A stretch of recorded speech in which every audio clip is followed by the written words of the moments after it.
Welcome students of the 10th class to the 6th chapter, which is on water resources. Now, why does this particular topic find its importance under the study of India along with the other topics which have been taken into consideration in the 10th class course? It is the reason because uh, India is basically an agricultural country, and the economy that India derives is a agrarian economy, and much of its foreign revenues are from agriculture and its allied industries. So, water resources actually tells us about the different methods of irrigation which are adopted in the field of agriculture in India in order to develop the output in the field of agriculture. So let us first begin with what are the two different sources of water. The two different sources of water are surface water and groundwater. Earth is known as a blue planet because 71% of the Earth's surface is covered with water. So all of us know that the Earth is referred to as a blue planet. It is because the satellite pictures which have been taken from the satellites from the space show that 71% of the Earth's surface is covered with water bodies like oceans and seas, and this makes the planet look blue in color, and that is why it has been referred to as the blue planet. Water also exists below land surface and as water vapor in the air. So not only that water occupies the surface of the earth in form or in liquid form, but also water is found below the land surface in the soil in form of soil moisture, as well as water is also stored in aquifers, which are the porous rocks. That is the underground water, and water is also found in form of water vapor in the atmosphere. Water is not added or removed from the environment. It simply changes state and location. This constant movement of water throughout the environment is called as hydrological cycle or water cycle. Please note there is a question related to this particular sentence. What is meant by hydrological cycle? So all of you will write this question down. What is meant by hydrological cycle? Water is not added or removed from the environment. It simply changes state and location. So water which is present on the surface of the earth, which occupies 71% of the earth's surface, remains on the earth's surface despite the fact there is a lot of evaporation which takes place, but the water which is removed from the earth's surface is again given back through precipitation in different forms, like in form of rainfall or in form of snowfall, and that is how the cycle is completed. This particular cycle which takes place in the environment is called as the water cycle or the hydrological cycle. Water that was here billions of years ago is still here now. So water which was billions of years ago, the percentage of water that was covering the earth's surface still remains intact as the same percentage of water. The sources and locations of water on the earth are often referred to as the global water budget. Again, there's a question here, what is meant by global water budget? The sources and locations of water on earth are often referred to as the global water budget. The earth cleans and replenishes the water supply through the hydrological cycle. As water precipitates back to the earth, there are two main paths it could take to complete the cycle. Again, there's a question here, children. What are the two main paths taken up by water to complete the cycle? So, the first path is to fall on the earth and infiltrate into the ground. The first path is to fall on the earth and infiltrate into the ground. So whenever precipitation takes place in form of a drizzle or a rainfall, or much of the rainwater get absorbed into the soil and it infiltrates into the ground. Either it saturates the soil or it may saturate the porous rocks, which are called as the aquifers. In essence, water infiltrates down through the soil to become groundwater. Groundwater exists in an aquifer or underground layer of permeable rock, sediment, usually sand or gravel, or soil that yields water. Aquifers are like underground reservoirs of water. Another question here, what are aquifers? So the answer is aquifers are like underground reservoirs of water. This paragraph has got two questions. The first question is, what are the two main paths taken up by water to complete the cycle? The first path is to fall on the earth and infiltrate into the ground, and the second path is given in the adjacent page, children. It is here in the first column, second paragraph. The second path of water is to flow on the surface called runoff. The second path of water is to flow on the surface called runoff. These are the two paths that are taken up by water to complete the cycle, the water cycle. Now, what is surface water? The earth has an abundance of water, but unfortunately only a small percentage, that about 3.3%, is even usable by humans. Again, you write a question here, how much percentage of water is usable by humans? Okay, so mind it, even this particular numerical value which is given in form of a percent, 0.3%, is also important. You may get a 1 mark question on that to see that how very observant you are while preparing for the lesson. Okay, the other 99.7% is in the ocean, soils, ice caps, and floating in the atmosphere. The rest, abundant of water, is actually found in ocean, soils, ice caps, and floating in the atmosphere in form of water vapor. Most of the water used by human comes from rivers. The visible bodies of water are referred to as surface water. So again a question here, what are the visible bodies of water called? The visible bodies of water are referred to as surface water. So surface water may include all those water bodies which we find on the surface of the earth, like oceans, like rivers, like streams, like lakes, like reservoirs, like seas. All these are the surface water. Surface waters can be simply described as the water that is on the surface of the earth. This includes the oceans, rivers, streams, lakes, reservoirs, etc. So these are the various water bodies which make up the surface water. They include the oceans, rivers, streams, lakes, and reservoirs. Surface waters are very important. Rivers and streams constitute the flowing surface water. The force of gravity naturally draws water from a high altitude to a lower altitude. So we all know that water flows from a high altitude to a low altitude, always never in the reverse direction. So most of the rivers originate in the high altitude, that is in the mountains or in the summits of the mountains. It could be fed by a glacier, or it could be the springs in the mountains which give rise to rivers and streams. So they always arise from high altitudes and flow towards the lower altitude under the force of gravity. Rivers obtain their water from two sources. Again, there's a question here, children. Which are the two sources of water for rivers? The two sources of water for rivers are groundwater and runoff. Now, what is a runoff?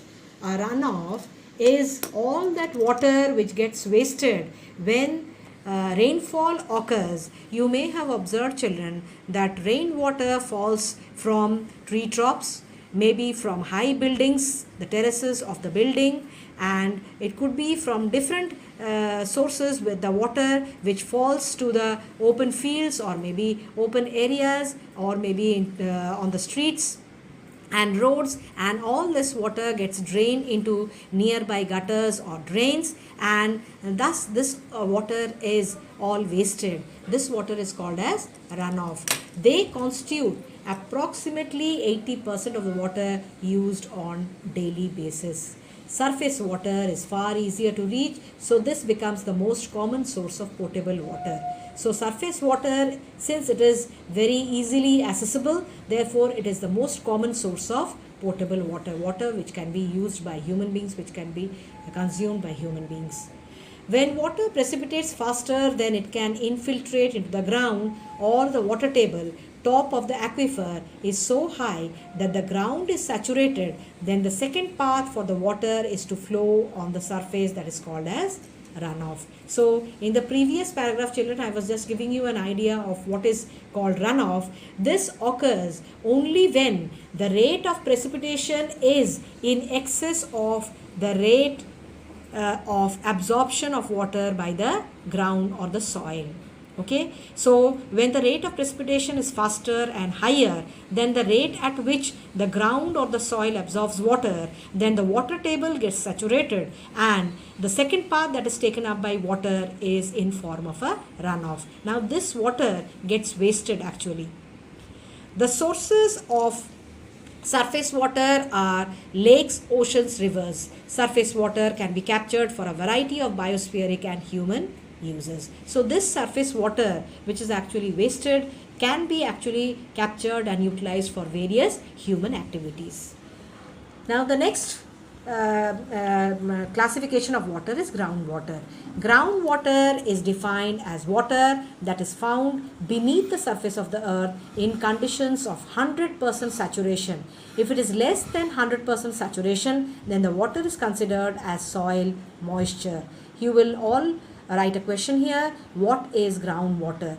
So I repeat again, groundwater is defined as water that is found beneath the surface of the earth in conditions of 100% saturation. Remember, this is very, very important that the porous rocks should get saturated to 100%. Only then that water which is stored in the porous rock in the aquifers can be classified as groundwater. If it is less than 100%, this water cannot be called as groundwater or water which is stored in the aquifers. It will be called as soil moisture.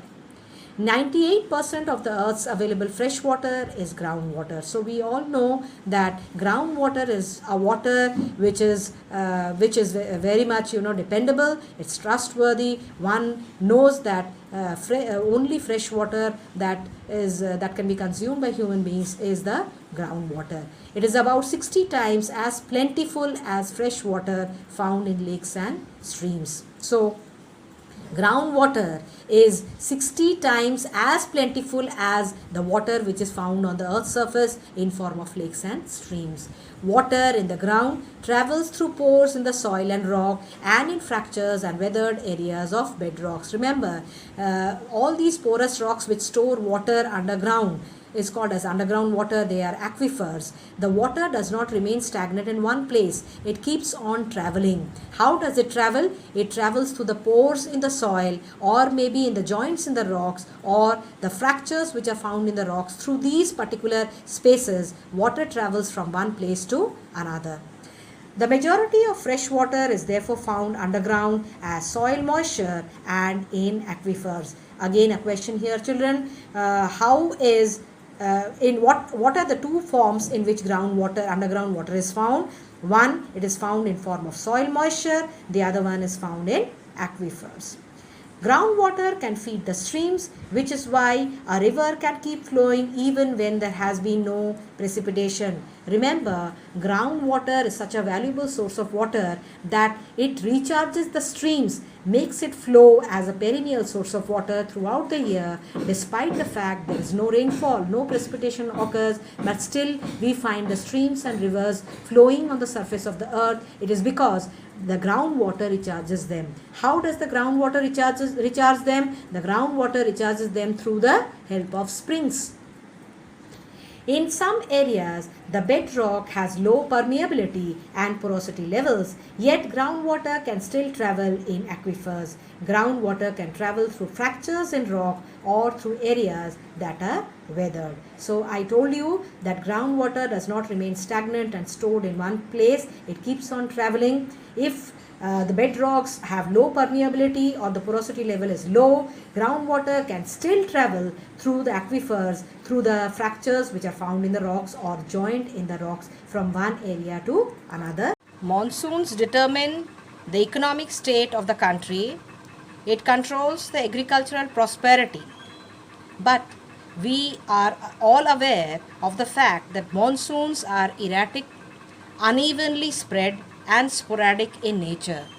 Therefore, Indian farmers cannot solely depend on the monsoons to carry out the year-long agricultural activity. Therefore, an artificial means of supplying water to the agricultural field becomes very much vital and necessary. So that can be done by the process of irrigation. India is an agricultural country, and for successful agriculture, water is an important input. This water can be supplied naturally by rainfall, but if it is insufficient, then it must be provided by artificial means. This process of supplying water by artificial means is called irrigation. So all of you will note this down. What is irrigation? You will write the question here. This process of supplying water by artificial means is called irrigation. Agriculture needs water at the right time. All inputs may be good, but without water, agriculture cannot prosper. Irrigation is the key to success of India's agriculture because of the following reason. Now, note it down, children. This is a long question. You may get it in form of a 3 marks question. Why is irrigation key to success of India's agriculture? It is because of the following reason. There are 8 reasons which have been given here. Now, the guidelines that have been given under each point is very important. Point 1, uneven distribution of rain. This is the guideline. This is the subheading which has been mentioned. You have to stick to this subheading, children, while writing down the answer. Out of the 8 points, if suppose it's a 3 marks question, you can write 3 points from here, but all the points have to be clearly given with the subheadings which are mentioned. Uneven distribution of rain. What does that mean? That when monsoons break over the Indian subcontinent, all places in India do not receive the same amount of rainfall. There are places like the western slopes of the Western Ghats, like Assam, like West Bengal, like the southern slopes of the Garo, Khasi, Jaintia hills, which receive very heavy rainfall or heavy rainfall, but there are places which receive moderate rainfall and places which receive very, very low or scanty rainfall, like for example Rajasthan, like for example Haryana, and like for example parts of Himachal Pradesh, Uttar Pradesh. All these places receive very low rainfall. Then seasonal rainfall. Seasonal rainfall. India has a year-long agricultural season, but India's rainfall is concentrated over a 4-month period from June to September. So we know that the summer monsoon is more or less widespread. It brings rain to almost the entire Indian subcontinent, and this rainfall lasts for 4 months from June to September, while the rains that we receive during the winter season is only localized because it occurs only in the states of Tamil Nadu. The source is northeast monsoon, and in the northwestern India it is Rajasthan, Himachal Pradesh, Haryana, Punjab, and parts of Uttar Pradesh also, which receive rainfall from the western disturbances. Other parts of India, however, remains dry during the winter season. So, but agriculture is a year-long process, and the farmers have to look for some other means of providing water or supplying water to the agricultural field, and that is done through irrigation. The third point is India's agricultural season extends over winter too. So we have the winter cropping season, which is called as the Rabi cropping season, and during this time, as we have studied in the climate chapter, that monsoon is localized. Only the Coromandel coast, particularly the state of Tamil Nadu, and in the northwestern part of India, from the western disturbance, few states only receive rainfall, and that does not allow agriculture to be carried out all over India. Therefore, the Indian farmers have to resort to the process of irrigation. The fourth point, Indian monsoons are most uncertain. Late arrival or early withdrawal of the monsoon affects the crop production severely. Only irrigation can provide security to agriculture from such irregularity. So Indian monsoons are most uncertain. The farmers have to play a big gamble with agriculture if they are dependent completely on nature's rainfall. So the other alternative is supplying water through irrigation. The fifth point, all crops do not have the same water requirement. Crops like rice, wheat, sugarcane and jute need much more water than the others. Only sufficient amounts supplied by irrigation can meet the water needs of these crops. So if we compare the different types of crops which are grown all over India, we will be able to know that there are few crops like rice, wheat, sugarcane and jute which require more of water than the other crops like the millets, like tobacco, like the pulses which are grown all over India, which require much less water than the rice, wheat and sugarcane and jute, and therefore for these particular crops nature providing rain is insufficient. Some extra water has been provided to the crop fields through irrigation. The sixth point, the main element of green revolution is the application of regular water supply to the high yielding crops. Irrigation is therefore necessary even though rainfall is sufficiently available and regular. So one of the main elements, schemes of green revolution is application of regular water supply to the crop plants, particularly because they belong to the high yielding variety, that is HYV. It is one of the schemes of green revolution that use of HYV by the Indian farmers is encouraged. And all these high yielding variety of crops require a regular supply of water, and this is insufficiently provided by monsoons or the rainfall. Therefore, this extra need of water is provided through irrigation.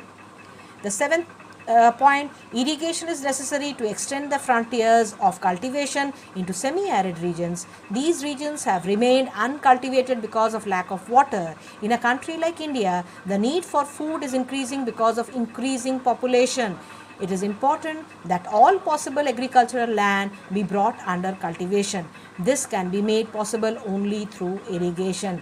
The point here to be noted is that India is such a country that has got a very, very large population, a very dense population, and there are more mouths to feed, teeming millions mouth to feed. Therefore, the frontiers of cultivation has to be extended into areas which have still not been claimed under cultivation.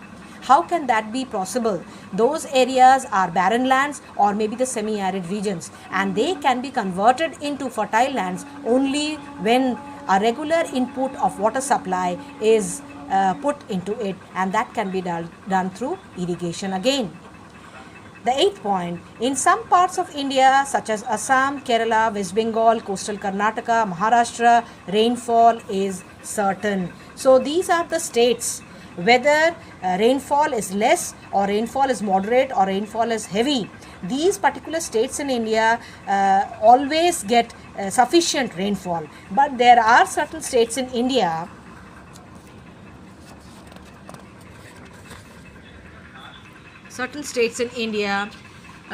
including Rajasthan, Gujarat, Andhra Pradesh, Maharashtra, Tamil Nadu, etc., where rainfall is uncertain and varies. Rainfall in these particular states in India during the monsoon season is also very uncertain. So irrigation in such places becomes indispensable. It becomes very important and vital.